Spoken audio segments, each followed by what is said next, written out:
নমস্কার বন্ধুরা, তোমরা সবাই কেমন আছো? আশা করছি তোমরা সকলে ভালো আছো। সুমাশ্রীস লাইফস্টাইলের নতুন আরও একটি ভিডিওতে তোমাদেরকে জানাই অনেক অনেক স্বাগত। তো এখন ঘড়ির কাঁটা হবে ওই সকাল 6:30 থেকে 7টার মধ্যে।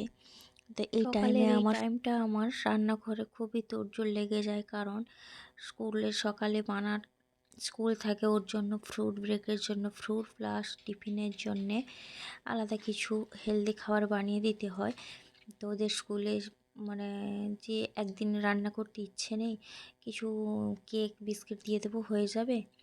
কি কোনো দিন হয়তো লেট করে উঠতে দেরি হয়ে গেল, লেট হয়ে গেল, তখন যে কিছু একটা দিয়ে দেবো, যে টিফিনটা সেরে দেবো, সেটারও কোনো উপায় নেই।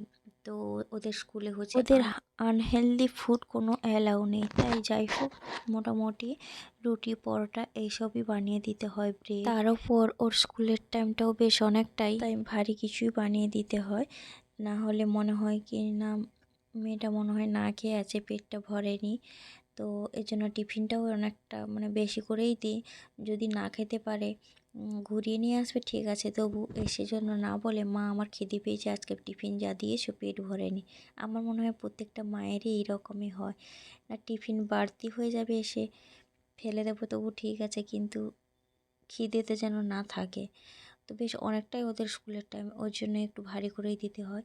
তো আজকে দিচ্ছি ব্রেড, তার সঙ্গে একটু আলুর পুর ভরে দেবো, ওটাকে একটু বাটার দিয়ে সেঁকবো, সেঁকে ওটাই আজকে টিফিনে দেবো। তো আলুর সঙ্গে একটু গাজরও দিয়ে দিয়েছি, একটু জিরে ফোড়ন দিয়ে পেঁয়াজ কুচি দিয়ে, যেহেতু লঙ্কা খায় না ও, লঙ্কা দিইনি, তাই পেঁয়াজ আর একটু গাজর কুচি কুচি করে দিয়ে সেদ্ধ আলুকে ম্যাশ করে ওর সঙ্গে মাখিয়ে ওই পুরটাই এখন ব্রেডের মধ্যে দিয়ে ওটা একটু বাটার লাগিয়ে ওটাকে সেঁকে দেবো। এটা কিন্তু মানা খেতে খুব ভালোবাসে, খেয়েও নেয়, তাই ও টিফিনে যেগুলো খেতে চায় ওইগুলোই একটু তার মধ্যে সবজি দিয়ে হেলদি করে দেওয়ার চেষ্টা করি। আর তার সঙ্গে একটু যদি না টেস্ট হয়, তাতেও আবার খাবে না, তাই একটু ম্যাগি মশলা লাস্টে দিয়ে দিলাম, তা ওর সেন্টটাও থাকবে যেমন, আর স্বাদটা একটু থাকবে, তো ভালোভাবেই খেয়ে নেবে। এই টিফিনটা আর ঘুরিয়ে নিয়ে আসেন না। তাছাড়া অন্য কিছু যদি দিই না, যেগুলো ও পছন্দ করে না, একটু হেলদি জাতীয় খাবার যেইগুলো হয়, সেগুলো যদি দিই, তাহলে ও কিন্তু ঘুরিয়ে নিয়ে আসে। আর এই ওর পছন্দের জিনিস দিলে, পছন্দের খাবার দিলে, ওইগুলো আর ঘুরে আসে না, ওগুলো পুরোই একদম ফিনিশ করেই নিয়ে আসে। আর যখন টিফিন বক্সটা দেখি যে ফিনিশ হয়ে গেছে, তখন বেশ ভালোই লাগে দেখতে। আর যদি ঘুরিয়ে নিয়ে আসে, তাহলে ভালো লাগে না, কেমন যেন মনে হয়, যা খায়নি আজকে, টিফিনটা ঘুরিয়ে নিয়ে এলো। তো যাই হোক, বাচ্চা মানুষ, যখন ওদের মনের ওপর, মুডের ওপর নির্ভর করে, যখন ইচ্ছে হয় খেয়ে নেয়, যখন ইচ্ছে হবে না খাবে না। আর প্রত্যেক দিনই তো সবসময় একই জিনিস খেতেও ওদের ভালো লাগে না। থাক, কোনো কোনো সময় আবার খিদেও থাকে না হয়তো, এইভাবেও বলে। তো এখন দেখো, ব্রেডটাকে এখন টিফিন বক্সের মধ্যে দিয়ে একটু সস দিয়ে দিলাম, তার সঙ্গে সস ছাড়া খাবেই না, তাই সস দিয়ে দিলাম, আর সঙ্গে একটু ফল দিলাম। ফলটা আজকে মানার পাপাই কেটে দিয়েছে ওকে, আমি যেহেতু একটু ব্যস্ত ছিলাম, দেরিও হয়ে গেছিলো উঠতে, তো ওর পাপাই আজকে ফলটা ছাড়িয়ে কেটে দিয়েছে। তো দেখলাম কতটা ফল দিয়েছে, একটা মৌসুমী লেবু দিয়েছে দেখলাম। তো চলো আগে ওকে রেডি করে বার করি, না হলে আমার কোনো সংসারের কাজে হাত দিলে বসবে না। এইগুলো একটা টাইমের ব্যাপার থাকে, তো একটা ঝামেলার জিনিস থাকে না, ওরা না আর বেরোলে আমার কোনো কাজে মন বসে না। মনে হয় কি, এই মনে হয় গাড়ি চলে এলো, ওই করতে থাকে। তো যতক্ষণে ওকে একদম রেডি করে পুরোপুরিভাবে গাড়িতে না তুলি, ততক্ষণ আমি সংসারের কাজে একদমই হাত লাগাতে পারি না। তারপরে তো রয়েছে, ও বেরোনোর পরে সোনাকে খাওয়ালাম, ওকে একটু ফ্রেশ করালাম, আমি ফ্রেশ হলাম, তো তারপরে এসছি সংসারের কাজগুলো করতে। তো তখন তো তাড়াহুড়োর মধ্যে ওকে রেডি করে কোনো রকমে বার করে দিই, তারপরে পুরো ঘর একদম এলোমেলো হয়ে থাকে, এইগুলো গোছাতে আমাকে অনেকটা টাইম দিতে হয়। তো এখন তোমাদের দাদাভাইয়েরও অফিস রয়েছে, তো আমাকে রান্নাও তো তাড়াতাড়ি করে করতে হবে, খেয়ে অফিস যাবে। এই জন্য আগে কি করেছি বলো তো, আগে ভাতটা আমি বসিয়ে দিয়েছি। তো ভাতটা বসিয়ে দিয়ে এখন ঘরটা গোছাতে একটু এসছি। তো ঘরটা গোছাতে গোছাতে আমার ভাতটা হয়ে যাবে, গিয়ে আবার তরকারিটাও বসাতে পারবো। এই ভেবে আমি আগে ভাতটা বসিয়ে দিয়েছি। ভাতটা বসিয়ে দিয়ে এদিকে টুকটুক করে ঘরটা গোছাতে আছি, আর সেদিকে আমার ভাত হতে থাক। আর সকালের বাসন কোসন ওইসব তো পড়েই রয়েছে এখনও, ওগুলো করবো, অনেক কাজ রয়েছে এখন। তো বিছানাগুলো এখন ঝেড়ে, এখন শীতকাল, এখন তো আমাদের মোটামুটি শীত পড়ে গেছে। তোমাদের কেমন কি পড়েছে ঠান্ডা কমেন্ট করে জানিও কিন্তু। আমাদের তো ভালো, মোটামুটি বেশ ভালোই পড়েছে। আর শীতকাল মানে বিছানাপত্র, আলনা সব কিছুতেই যেন মানে দ্বিগুণ তিগুণ করে জামা। শীতকাল মানেই তো বিছানাপত্র, যেখানেই যাবে সেইখানে যেন জামা কাপড় একদম গাদা গাদা, বিছানাও একদম ভরে যায়। যে লেপ কম্বল কাঁথা বালিশ সবেতেই একদম বিছানা ভরে যায়। তো ওইগুলো গোছাতে মানে গরমকালে যত তাড়াতাড়ি কাজ হয়, শীতকালে তার থেকে বেশি সময় লাগে। সব কিছুতেই, একে তো ঠান্ডার জন্য কাজ করতে তাড়াতাড়ি করে কাজ করা যায় না, একটু টাইম লাগে। তার উপরে তো অনেক জামা কাপড় পোশাক আশাক থাকে, ওই সব নিয়ে কাজ করাটাও একটা টাফের বিষয়। তো ওইখানেও একটু দেরি হয়। আর শীতে তো ঠান্ডা ঠান্ডা করেই তো মোটামুটি জলে হাত দিতে গেলে দুবার ভাবতে হয়, এই করে কাজে দেরি হয়। তার উপরে দিনটা অনেকটাই ছোট, কেমন করে যে সময়টা পেরিয়ে যায় বোঝাই যায় না। ঘড়ির কাঁটা যেন মনে হয় তাড়াতাড়ি করেই চলে যায়। তো মোটামুটি দিন আমাদের গৃহিণীদের যে কত মানে সে কত কাজ থাকে, একটার পর একটা কাজ যেন মনে হয় শেষই হয় না। মানে কিছু একটা মনে হয় যে এটা করে দিয়ে মনে হয় শেষ হবে, তাহলে একটু বসবো কি একটু রোদ্দুরে বেরোবো। এখন তো শীতকাল, শীতকাল মানে কখন ভাবি যে কাজ বাজগুলো তাড়াতাড়ি করে কাজ শেষ করে একটু রোদ্দুরে যাব চান পান করে, তো ভালো লাগে। সেই মোটামুটি হয় না, যত তাড়াতাড়ি করে একটু রেস্ট নিই না, মানে টানা একদম কাজই করে যাই, তবুও সেই দেখি ঘড়ির কাঁটা মোটামুটি আর থামেই না, সেই বেলা 12টা বাজবেই। কাজগুলো যেন মনে হয় হাতের কাছে হুমড়ি খেয়ে সব সময় পড়ে, যে এইটার পর সে বলে আমাকে করো, ও বলে আমাকে করো, কোনটার পরে কোনটা করি আর কোনটা রেখে কোনটা ফেলে কোনটা করি, সে যেন ভালো লাগে না। এদিকে তো বরমশাই বললাম খেয়ে অফিসে যাবে, তো রান্না বান্না করতে হবে, ভাতটা তো বসিয়ে দিয়েছি বলছি। আর মেয়েকে নিয়েছে বরমশাই, তাই এদিকে আমি ঝটপট কাজগুলো করে নিচ্ছি। আর এদিকে যেন এই গামলাতে আমি জামা কাপড় যেগুলো ধোয়ার আছে ওইগুলো রেখে বার করেছি, ওটা তো ধুতে হবে, তাই বার করে এই টেবিলের উপর রেখে তারপর ঘরটা ঝাঁট দিচ্ছিলাম। এদিকে সোনা হচ্ছে গামলাটা এইভাবে ফেলে দিয়েছে, ওটা ছুঁড়ে ফেলে দিয়ে ওই যে টেবিলটার উপর বসেছে, মানে বসার জন্য ওটাকে ছুঁড়ে ফেলে দিয়েছে। তো মানে ও থাকলে আমাকে একটা কাজ দুবার দুবার কেন 3বারও করতে হয়, এমনই হয়। মানে ডবল ডবল করেই সব কাজ করতে হয়, কোনো ঠিকই থাকে না, 2বার কি 3বার কি 4বার ওরকমই করতে হয়। তো মানে এতক্ষণ ঘরে ছিল না, ওর বাবার কাছেই ছিল। যেই ঘরে ঢুকেছে অমনি ওর তাণ্ডব শুরু হয়ে গেছে। সঙ্গে সঙ্গে এসে ওটা টেবিলের ওপরে ছিল, মানে গামলাটাকে ছুঁড়ে ফেলে ওকে ওই টেবিলের ওপর উঠতে হলো। মানে কোনো কিছু কথা বলারও দরকার নেই, কিছু কথা শোনারও দরকার নেই। এসছে দেখছে ওর রাস্তা ক্লিয়ার নেই, রাস্তাটা ক্লিয়ার করে দিয়ে একদম সোজা টেবিলে উঠে গেছে। তারপরে তো ওই বললাম একটা কাজ যখন কতবার করতে হয়।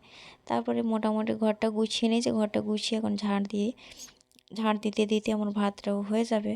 এখন এই ঝাঁটটা দিয়ে দিলে মোটামুটি আজকে আর শীতকাল যেহেতু বেশি আর ঘর মুছি না, এখন শুধু ঘরটা ঝাঁট দেবো। তো আজকে আর ঘর মুছবো না, এমনিতেই এখন শীতকাল যেহেতু, তাই মানে 3 দিনে 4 দিনে হয়তো ঘরটা মুছি। এখন আর প্রতিদিন করে ঘর মোছা হয় না, না হলে গরমকাল হলে তো প্রত্যেক দিনই ঘর মুছতাম। এখন ঠান্ডা যেহেতু, ঠান্ডাও লেগে যায়, তার উপরে আমার মানে মেঝটাও কেমন স্যাঁতস্যাঁতে লাগে, তাই আর ঘর মুছি না, প্রত্যেক দিনই মাঝে মধ্যে মুছি। আজকে আর মুছবো না, আজকে ঝাড়ু দিয়ে একে মোটামুটি আমার সব ঘর গুছিয়ে ঝাঁট দেওয়া হয়ে গেছে। এখন ব্যালকনিটা ঝাঁট দিয়ে নিচের চাতালটা ঝাঁট দিলে এখন আমার ঝাঁট দেওয়া হয়ে যাবে। এই ঝাঁটটা দিতে আমার বেশ অনেকটাই টাইম লাগে, একটা ঘরে কাজ করে ঝাঁট দিতে। পরের কাজটা কি আছে সেটা কিন্তু ভেবে রাখতে হয়, তাহলে আমাকে আর মানে এসে সময় নষ্ট করে দাঁড়িয়ে থাকতে হয় না যে আমি কি করব না করব। যেমন দেখো ভাতটা বসিয়ে আমি কাজগুলো করলাম, ঘরটা গুছিয়ে নিয়েছি, তারপরে আমি ভাবছি যে আমার ঝাঁট দিতে দিতে ভাতটা হয়ে যাবে, তারপরে আমি সবজিটা করব। তো এসেই আমি সঙ্গে সঙ্গে মানে একটু সময় নষ্ট না করে বসে পড়েছি এখন সবজি কাটতে। সবজিটা কেটে এখন আজকে লাউয়ের তরকারি করব, তো লাউয়ের তরকারির জন্য লাউটা কাটছিলাম। এদিকে ভাত তো হয়ে গেছে, আর এখন লাউয়ের তরকারিটা করছি। লাউটা বেশ কেটে তারপরে হচ্ছে ওটা ছোঁক লাগিয়ে ঢাকা দিয়ে ওটা আস্তে আস্তে হবে। আর সেদিকে জানো তো মুড়িওয়ালা এসেছিলো, মুড়ি নিয়েছি 2টো। তো ওটা ঝাঁট দিতে দিতেই এসেছিলো, তখন হচ্ছে ঝাঁট দেওয়া বন্ধ করে ওদের কাছ থেকে আগে মুড়ি নিলাম, তারপরে আবার ঝাড় দিতে শুরু করলাম, তখন তো ঢালা হয়নি। তো ভাবি তখন ওটা পরে ঢাললেও হবে, আগের কাজ আগে করতে হবে আমাকে। তাই আগে সবজিটা কেটে লাউটা কেটে লাউ তরকারিটা বসিয়ে দিয়েছি। তো লাউ তরকারি বসিয়ে দিয়ে ওটা তো আস্তে আস্তে হবে, একটু টাইম লাগবে। তো ওটা ঢাকা দিয়ে এখন ওই মুড়িটাই ঢালবো। ওই মুড়িটা তো তখন ঢালা হয়নি, এখন ঢালবো, তাই ওটা তো টাইম লাগবে, ওটা হতে থাক আস্তে আস্তে। এদিকে আমি মুড়ি কটা আছে মুড়ি কটা ঢেলে নিই। অনেক দিন হয়ে গেল মুড়িওয়ালা আসেনি। বেশ আমারও মুড়ি প্রায় শেষের দিকে বলতে পারো, বেশি একটা ছিল না। মানে 1-2 দিন দেরি হলে হয়তো আমার মুড়ি পুরোটাই মানে শেষ হয়ে যেত, মুড়ি টিনগুলো খালি হয়ে যেত। ভালো হয়েছে এসেছে, তাই 2 প্যাকেট একদমই নিয়ে নিয়েছি, একসঙ্গে দুটো নিয়ে নিয়েছি। আর দুটো করেই আমার দুটো কৌটোতে ধরে, বেশি নিই না, বেশি নিলে আবার রাখার জায়গা নেই। তাই দুটো নিলে আমার হয়ে যায় মোটামুটি, ওই 1 সপ্তাহ মতো চলে যাবে, 1 সপ্তাহ বা তার বেশিও হয়তো চলে যেতে পারে। তো দুটো মুড়ি নিলাম, দেখছি যে ধরছে না এটাতে, আর এটা ভরে আর একটুখানি ছিল ওইটাতে দিয়ে দিয়েছি। দেখুন মুড়িটা ঢেলে এখন গুছিয়ে দিয়ে তারপরে আবার যাব রান্নার কাজে, দেখি রান্না কতটা হলো। তো এসে ঢাকনা খুলে দেখি যে লাউটা একটু সেদ্ধ হয়েছে আর একটু কমে এসছে। একটু ছোলা দিয়েছি আর একটু নারকেল দিয়েছি। ছোলা আর নারকেল দিয়ে লাউয়ের তরকারি খেতে আমার কিন্তু বেশ ভালোই লাগে। চিংড়ি মাছ দিয়েও খেতে ভালো লাগে, কিন্তু চিংড়ি মাছটা এখন নেই, তাই নারকেল আর ছোলা দিয়েই করলাম। তো এদিকে আমার লাউ তরকারিটাও হয়ে গেছে মোটামুটি। আর সোনা এদিকে আমাকে খুবই জ্বালাচ্ছে, তার বাবার কাছে তো থাকছেই না, সেই ঘুরে ফিরে আমার কাছে আসছে। আমার কাছে এসে আমার ওই কাজগুলোতে হাত দিচ্ছে, আর খালি আমাকে মানে ডবল ডবল কাজ করতে হচ্ছে। তো ওকে নিয়েই হচ্ছে ওর বাবা ওর জন্যে দুধ আনতে চলে গিয়েছিলো। দুধ আনতে যেতে হয় আমাদের ওই কাছে একটু, খানিকটা দূরে, ওই হেঁটে 10 মিনিট লাগবে হয়তো। তো ওইখান থেকে হচ্ছে দুধটা নিয়ে এলো, ওইটা এখন ছাঁকিয়ে নিয়ে রাখছি, পরে জাল দেবো ওটাতে।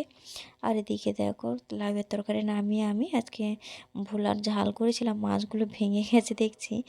তো ওই ভোলার ঝালটা একটু নামিয়ে একটু লেবুর রস দিয়ে দিলাম, একটু টক টক লাগলে খেতে ভালো লাগে। আর হচ্ছে সেদ্ধ দিয়েছি, আলু সেদ্ধ দিয়েছি আর উচ্ছে সেদ্ধ দিয়েছি বরের জন্যে। তো মোটামুটি আমার রান্নাবান্না হয়ে গেছে। রান্নাবান্না কমপ্লিট করে এখন রান্নাঘরটা মুছবো। আমার মনে হয় যে রান্নার কাজটা হয়ে গেলে মনে হয় অনেকটা কাজের চাপ কমে যায় আমার কাছে, জানি না কেন এমনটা হয়। তোমাদের কাছে কেমন কি মনে হয় একটু কমেন্ট করে জানিয়ে তো। আমার কাছে মনে হয় যে রান্নাটা একটা চাপের বিষয়, মানে অনেকটা টাইম ধরে অনেক করতে হয়। ওইটা যদি হয়ে যায় মনে হয় আমার সমস্ত কাজ শেষ হয়ে গেছে, আমার ঘরের সমস্ত কাজ মনে হয় হয়ে গেছে। তো রান্নাবান্নাটা হয়ে গেলে আর মনে হয় কিছু ঝামেলা থাকে না। এদিকে রান্নাবান্নাও হয়ে গেছে, দেখো আমি এদিকে গ্যাসটা মুছে আর স্ল্যাবটাও মুছে নিচ্ছি। তারপরে বাসন কটা ছিল ওইগুলোও আমার ধোয়া হয়ে গেছে। এখন রান্নাঘরটাকে মানে গুছিয়ে নিয়েছি বলতে পারো, আর কিছু নেই রান্নাঘরের কাজ। এদিকে ডাস্টবিন এসেছিলো, ডাস্টবিনগুলো ফেলে বালতিগুলো ধুয়ে এখন ড্রেনের মধ্যে, মানে ওই ড্রেনের মধ্যে নয়, ওই সাইডে উপুড় করে রাখবো যাতে জলটা ঝরিয়ে যায়। এদিকে আমার সমস্ত কাজও হয়ে গেছে আর টাইমও হয়ে গেছে। রান্না করতে করতে এটা গার্বেজ জল এসেছিলো, তখনই ঢেলে দিয়েছিলাম, কিন্তু ঢেলে ওভাবেই রেখে দিয়েছিলাম। তারপরে রান্নার পরে বালতিগুলো ধুয়েছি, তখন তো রান্না করছিলাম। তো রান্না করতে করতে ওই কাজগুলো করতে আমার একদমই ভালো লাগে না। তো ওগুলো রান্নাবান্না কমপ্লিট করার পর তারপরে বালতিগুলো ধুচ্ছি, তারপরে একদমই চানে যাব। তো চানে যাওয়ার আগে আমি ডাস্টবিনে জামা কাপড়ও কয়েকটা রয়েছে, সেগুলো ধুতে হবে। তো একবারে চানে যাব, আর একবারে চান করে জামা কাপড়গুলো ধুয়ে তারপরে পুজো সারলাম, তারপরে একদম চলে এসেছি জামা কাপড়গুলো মেলতে। তো বেশি একটা ছিল না, অল্প কটাই ছিল। আর আজকে চানের সঙ্গে জামা কাপড়গুলোই কেচে নিয়েছি, যেহেতু তাড়াতাড়ি রান্নাও হয়ে গেছে, চানটাও তাড়াতাড়ি হয়ে গেছে। আর আমাদের এই দিকটাতে তো রোদ্দুর দিতে মানে আসতে অনেকটা টাইম লাগে, দেরিতে আসে। তাই ভাবলাম বেশি একটা তো জামা কাপড় নেই, তাহলে দেরি করে ধুলেও কিছু অসুবিধা নেই, শুকিয়ে যাবে। আর না হলে বেশি জামা কাপড় থাকলে ওটা সকালেই ধুয়ে নিই বেশিরভাগটা, কারণ শুকোতে টাইম লাগে আর রোদ্দুরটাও বেশি থাকে না। তো এইভাবে মোটামুটি তোমাদের দাদাভাইও বেরিয়ে চলে গেছে খেয়ে, আর আমারও সমস্ত কাজবাজ কমপ্লিট হয়ে গেছে। এখন মেয়েকে নিয়ে এসছি পার্কে, একটু খেলাবো, তারপরে খাওয়া দাওয়া করবো, ওকে খাওয়াবো। এখন একটু টাইম ওকে খেলাবো, তারপরে যাব আবার খাওয়া দাওয়া করতে। তো চলো আজকের ভিডিওটা তোমাদের কেমন লাগলো অবশ্যই একটা কমেন্ট করে জানিও। আজকের মতো টাটা, দেখা হবে পরের কোনো ভিডিওতে। ততক্ষণ তোমরা সুস্থ থেকো, ভালো থেকো। চান করে এসেছো? আরে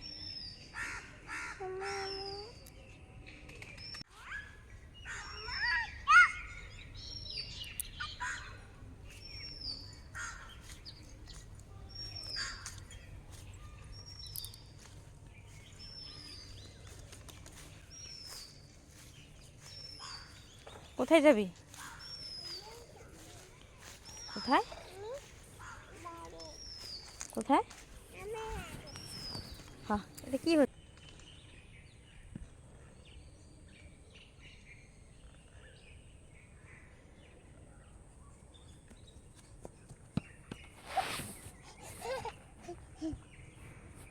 যেতে